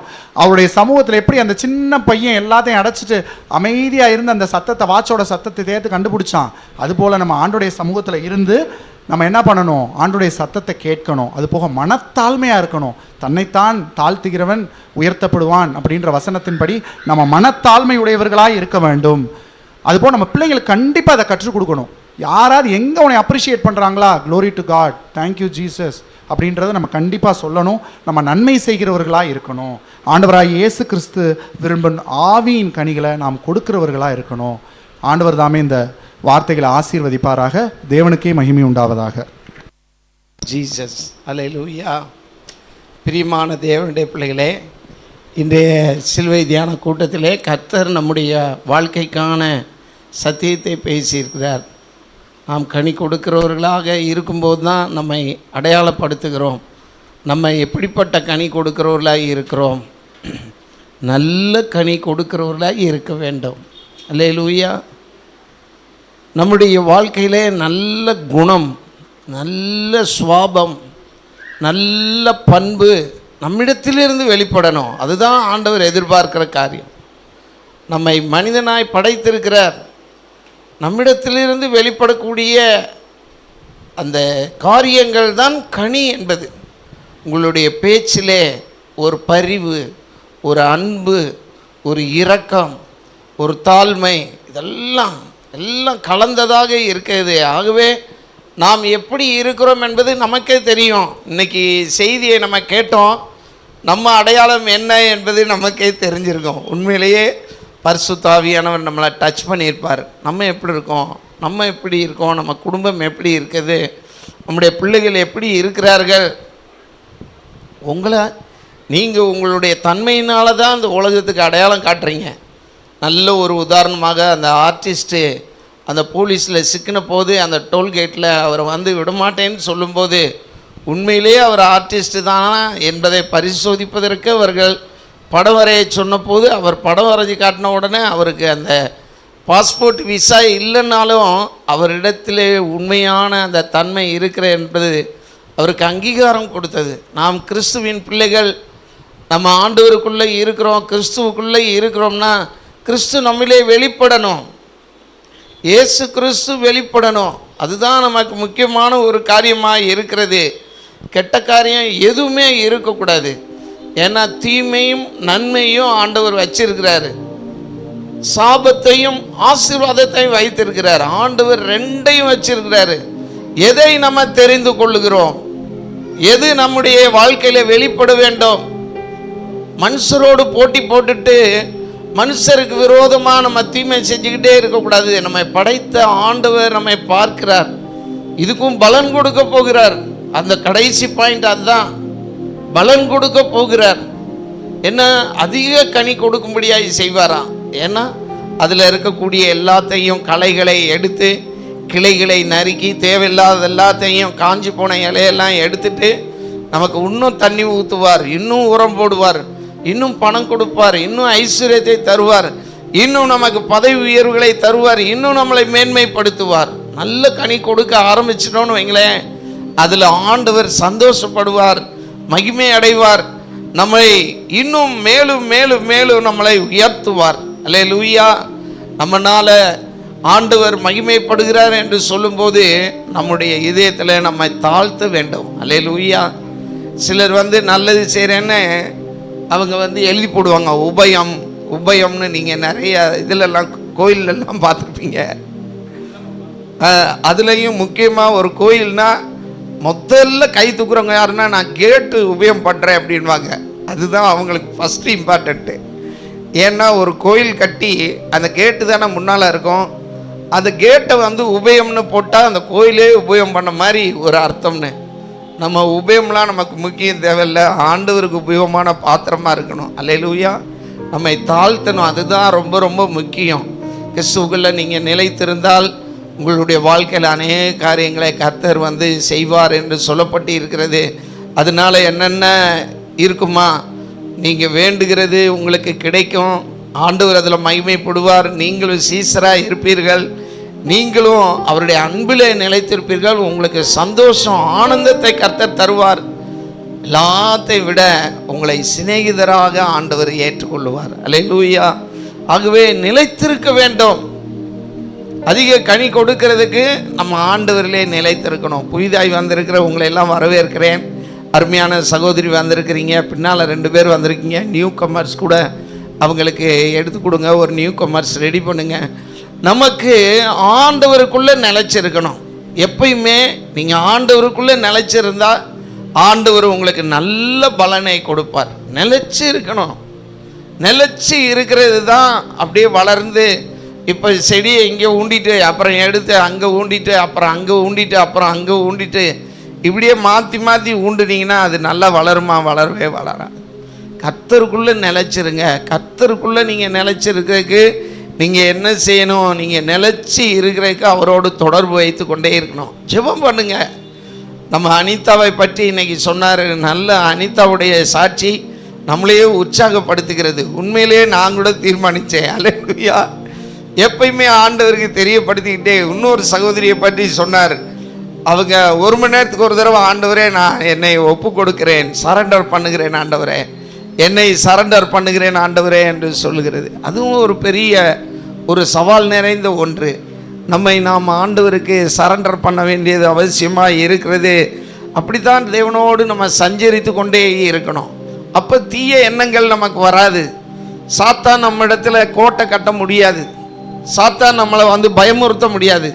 ஏன்னா தேவன் நம்ம கூடவே இருக்கிறார்ல, பெரியவர் நம்ம கூடவே இருக்கிறார். ஆகவே பயத்துக்குரிய சிந்தனைகள், பிசாசுடைய எண்ணங்கள், போட்டி பொறாமை நிமித்தம், எரிச்சல், கோபத்தின் நிமித்தம் நமக்குள்ளே வரக்கூடிய அந்த வம்மமான எண்ணங்கள்லாம் வரவே வராது. ஏன்னா ஆண்டவர் நமக்குள்ளே இருக்கிறார். அல்லேலூயா. நம்ம அதே போல் ஆண்டவர் சமூகத்தில் காத்திருக்கும் போது ஆண்டவருடைய மெல்லிய சத்தத்தை கேட்க முடியும், வழி நடத்துதலை பெற முடியும், ஆண்டவருடைய ஆலோசனைகள் நமக்கு கிடைக்கும். அதனால் காத்திருக்கணும். காத்திருந்து நம்ம எல்லா காரியத்திலையும் ஆண்டவருடைய சித்தத்தை செய்வதற்கு நம்ம ஒப்பு கொடுக்கணும். தாழ்மையாக இருக்கணும். நம்முடைய இதயத்தில் எப்பயுமே பெருமைக்கு இடம் கொடுக்கக்கூடாது. பெருமை என்பது தான் பிசாசுடைய விழுகைக்கு முதல் காரணம். அதனால எதுக்குமே பெருமை இருக்கக்கூடாது. நமக்கு பணம் இருந்தாலும், பொருள் இருந்தாலும், நமக்கு பிள்ளைகள் இருந்தாலும், ஒருவேளை நம்ம அழகாக இருந்தாலும், கருகருன்னு முடி இருந்தாலும், நல்ல சுகப்பாக இருந்தாலும் அவன் பெருமைப்படவே கூடாது. கை நிறைய பணம் இருந்தாலும் பெருமைப்படவே கூடாது. எதுவுமே நமக்கு நிரந்தரமே அல்ல. எதுவுமே நம்மை பாதுகாக்க போகிறதில்ல.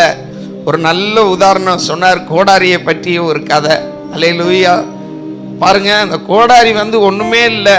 அதை மரம் வெட்டி அந்த கோடாரியை எடுத்தாதான், இல்லாட்டி தூக்கி போட்டால் அவ்வளோதான் வேஸ்ட்டு. அன்பான தேவனுடைய பிள்ளைகளே, நான் மறுபடியும் இதை உங்களுக்கு நினைப்பூட்டுவதின் காரணம் என்னென்னா, எப்பயுமே 2 தடவை சொல்லும்போது பேர் வெட்டுற மாதிரி அல்லேலூயா திரும்ப திரும்ப அது மேலே பஞ்சடித்து உங்களுக்கு நினைப்பூட்டுகிறேன். நன்மை செய்கிறவளாய் இருங்க. கனி என்றாலே நன்மை தான்.